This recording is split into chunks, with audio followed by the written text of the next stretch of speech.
Hey folks, this is David at TED-IELTS, and today I want to show you how to answer each of the 3 sections of the IELTS speaking test. I'm going to explain a simple but effective strategy for each part that can help you to give amazing answers. After that, I'm going to review a new platform called Kandor that lets you practice your IELTS speaking skills and gives you constructive feedback. As always, this video is divided into chapters so you can jump forward or backward to find whatever you need, but I do recommend watching the whole video for the maximum benefit.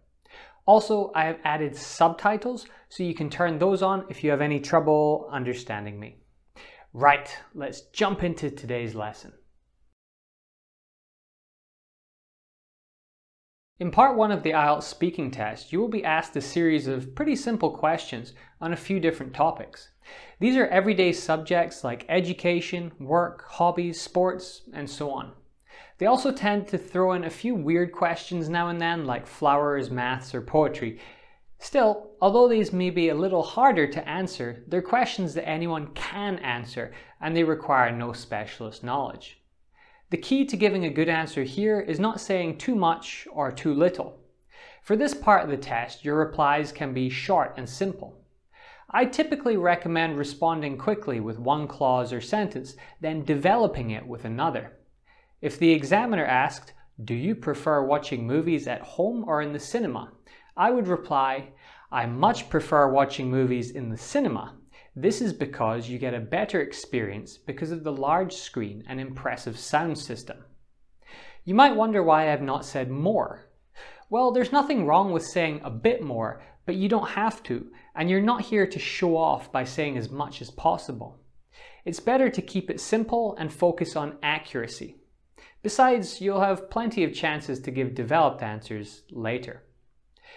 The most important thing here, though, is to avoid giving overly short answers.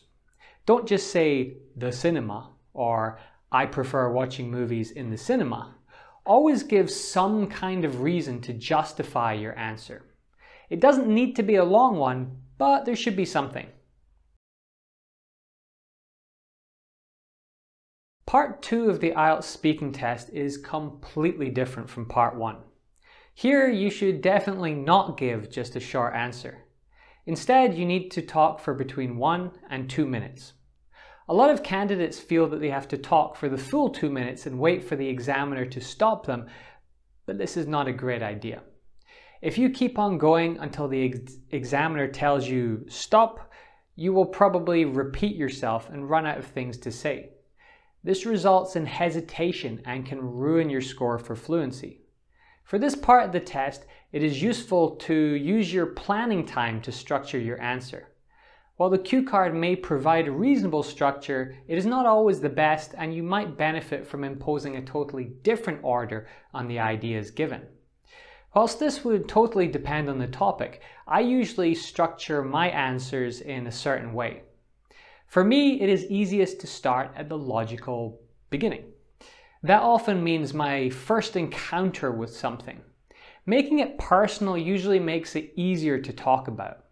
Let's say you're asked to describe a website you use. Well, most IELTS candidates would begin by saying something like, "Today I want to talk about YouTube." Well, this is okay, but it's a bit boring and uninspired. It can also make it hard to move forward. Where do you go from there? They typically start listing unstructured facts about YouTube, all the while glancing down at the cue card in the hope that something might jump out at them.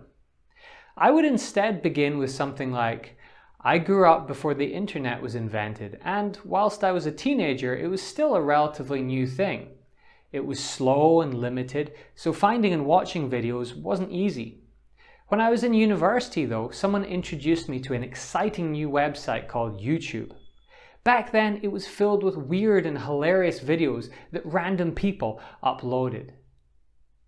Notice how I started with my own experiences, then transitioned naturally into talking about the website.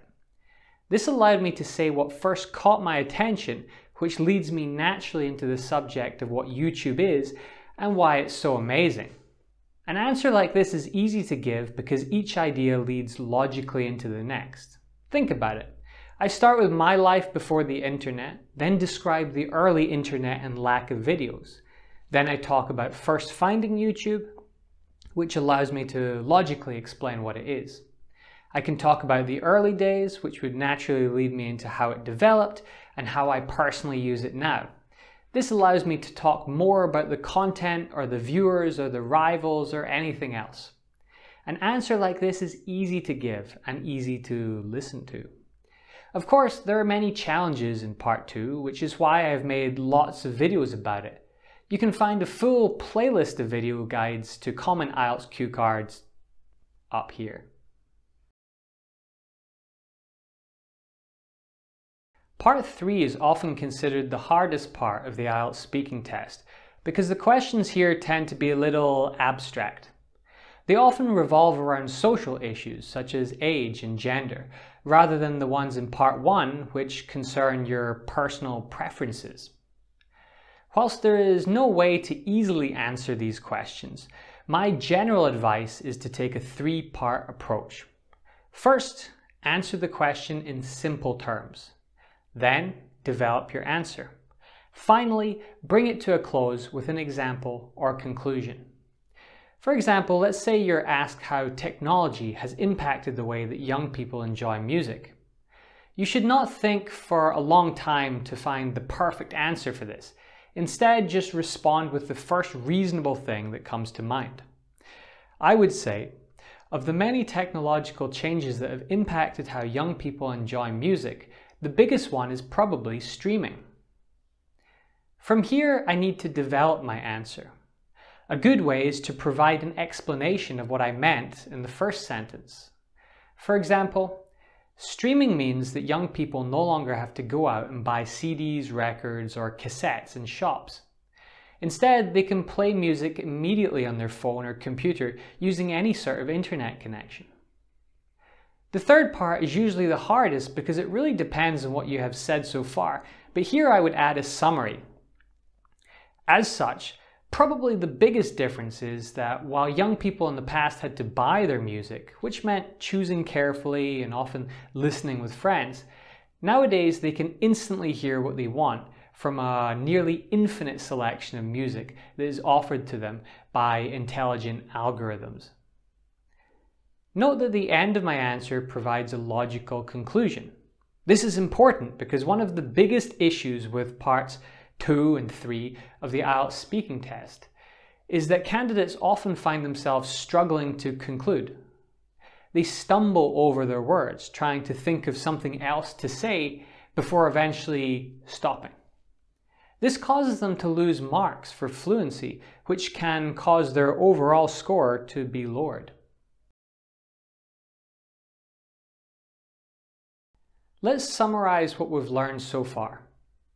In part 1, you should aim to give short answers, but not too short. Answer the examiner quickly and then say something else to justify your initial idea. For part 2, you should begin with a personal story if possible, bringing the topic up naturally without any memorized phrases. From there, let your ideas unfold naturally from one to the next, but avoid straying off topic. In part 3, try to answer the question quickly and directly, then expand upon your answer and bring it all to a natural conclusion. Doing these things will give you a much better chance of a high score. Now, let's do something a little different and explore a platform called Kandor, which may be able to help you practice your IELTS speaking skills. Right, I want to tell you about a platform called Kandor. This is a new artificial intelligence program that has been touted as the Grammarly of IELTS speaking. What it does is provide you with IELTS speaking part 2 questions and record your answers. It then provides feedback by assigning a band score. This is a very difficult thing to do, and honestly, I was more than a little skeptical about it. After all, I've been left thoroughly uninspired by every AI writing evaluation service, and it's far easier to judge that than it is to judge speaking. I gave this a few practice runs by myself, and I was pleasantly surprised. Although they claim to be 95% accurate, I definitely didn't find that to be the case, but it was more accurate than I would have expected. I would say it was about 85%. The program has trouble recording proper nouns, and it does not seem to recognize every word you say, even when pronounced perfectly. Still, it is a pretty useful tool and a valuable one that most IELTS candidates could benefit from. The creators claim that it can boost your score by half a band within 2 weeks or 10 practice sessions, which sounds good. If you're interested in using it, you can go to trykandor.com and sign up for a free trial. There are various paid options that are quite reasonably priced, and if you use this coupon code, which I'll link to below as well, you can get a further 20% discount. Not bad, right? All in all, Kandor is not as effective as a real IELTS teacher, but it is a lot cheaper, and it will certainly push you to practice your IELTS speaking skills and highlight some strengths and weaknesses, which is the most important thing.